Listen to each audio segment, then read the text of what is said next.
هغه شپلا هم راته یاد ده، هېره خبره هېره خاموشي، ستا د سترګو هغه درد چې ما ترې د خپل دنیا وروستې رڼا لوستله.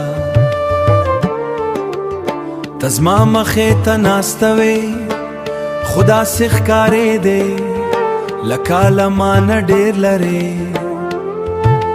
ما ستا سترګو ته کتل هیله مې لا هم ژوندې وه، ما فکر کاوه شاید ته به وایې هر څه به سم شي، خو ستا شونډو ورو ووې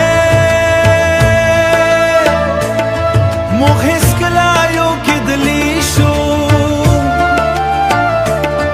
بس همدا یوه جمله و زما دننه هر څه خاموش شو.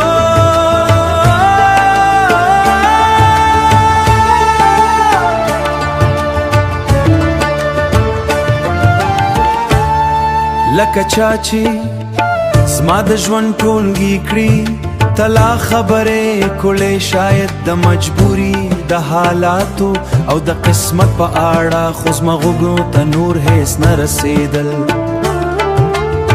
یوازې هماغه یو جمله بیا بیا هغه عصبې رنګ ښکارېدل، د چای خوند بدل شویو، د باران اواز غمجن شویو، او د شپې خاموش غمجن شویو.